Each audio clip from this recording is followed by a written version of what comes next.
अस्सलाम वालेकुम students. Last time हमने प्रिवेंशन ऑफ करेजन में जो लास्ट मेथड पढ़ा था वो था मेटालिक कोटिंग। तो मेटालिक कोटिंग में हमने क्या पढ़ा था कि एक मेटल जिसको बहुत जल्दी रस्ट लगता है जैसे कि आयरन, उसके ऊपर हम एक ऐसे मेटल की कोटिंग कर देते हैं जिसको जंग नहीं लगता, जैसे टिन, जिंक वगैरह। तो मेटालिक कोटिंग के हमने दो मेथड पढ़े थे। एक हमने पढ़ा था कि फिजिकल तरीके से होती है मेटालिक कोटिंग और एक हम इलेक्ट्रोलिटिक मेथड के जरिए से करते हैं। तो आज हम उसका फिजिकल मेथड पढ़ेंगे कि मेटालिक कोटिंग फिजिकल तरीके से किस तरह से हम करते हैं। उसमें हम दो एग्जांपल्स पढ़ेंगे, गैल्वेनाइजिंग एंड टिन कोटिंग। सबसे पहले हम गैल्वेनाइजिंग देखते हैं। तो ये दोनों गैल्वेनाइजिंग और टिन कोटिंग जो है ये फिजिकल मेथड से करेंगे। तो गैल्वेनाइजिंग में हम क्या करते हैं, सबसे पहले, या इसको हम जिंक कोटिंग भी कहते हैं। तो अगर हम आयरन के ऊपर जिंक की लेयर चढ़ाते हैं, जिंक की तह चढ़ाते हैं, तो इसको हम कहते हैं galvanising. Process of coating a thin layer of zinc on iron is called galvanising. This process is carried out by dipping a clean iron sheet in zinc chloride bath and then heating it। सबसे पहले हम क्या करते हैं कि zinc chloride salt लेते हैं और उसके अंदर जिस शीट के ऊपर हमने जिंक की तह चढ़ानी होती है उस शीट को उसके अंदर रख के हम हीट करते हैं। After this iron sheet is removed, rolled into molten zinc metal bath and finally air cooled. फिर हम वहां से उसको बाहर निकालते हैं और एक अलग बाथ के अंदर हम पिघला हुआ जिंक लेते हैं और उस शीट को फिर हम उस पिघले हुए जिंक में डाल देते हैं।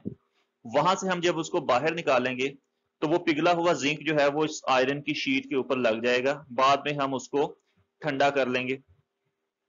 गैल्वेनाइजिंग का फायदा क्या होता है? Advantage of galvanizing is that zinc protect iron against corrosion even after coating surface is broken. कि अगर जिंक की लेयर उतर भी जाए, बाद में कभी उस आयरन के ऊपर से जिंक की लेयर उतर भी जाए, फिर भी उस आयरन को जंग नहीं लगेगा। जिंक जो है वो उसकी हिफाजत करेगा कोरेजन से, ये रस्टिंग से। तो ये गैल्वेनाइजिंग का फायदा है। ये इंपॉर्टेंट शॉर्ट क्वेश्चन है। तो ये जिंक है और इस तरह से जो आयरन की चीजें होती हैं उनके ऊपर हम जिंक की कोटिंग करते हैं या गैल्वेनाइजिंग करते हैं। नेक्स्ट मेथड है टिन कोटिंग। टिन कोटिंग में हम क्या करते हैं कि आयरन के ऊपर हम टिन की लेयर चढ़ाते हैं। तो ये भी हम उसी तरह से फिजिकल मेथड से ही करेंगे। It involves dipping of clean sheet of iron in a bath, molten tin and then passing it through the hot roller।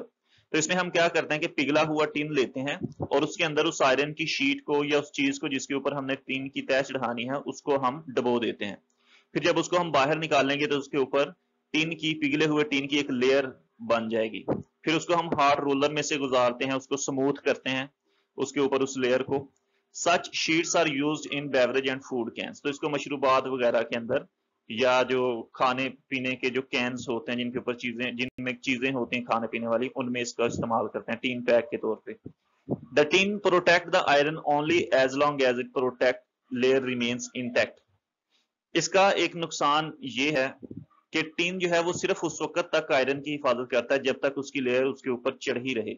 जैसे ही लेयर उतरेगी दोबारा से रस्टिंग का प्रोसेस स्टार्ट होगा, बल्कि पहले से भी तेजी से स्टार्ट हो जाएगा। Once it is broken and iron is exposed to air and water, a galvanic cell established and iron rust rapidly। तो अगर टिन की लेयर उस आयरन में से उतर जाती है तो रस्टिंग का प्रोसेस दोबारा से और तेजी से स्टार्ट हो जाएगा। तो ये टिन है और इस तरह से ये जो है वो टिन पैक वगैरह हैं जिसको बेवरेज इंडस्ट्रीज वगैरह में हम यूज करते हैं। तो ये फिजिकल मेथड थे, इसको अच्छी तरह से याद करें। Thank you.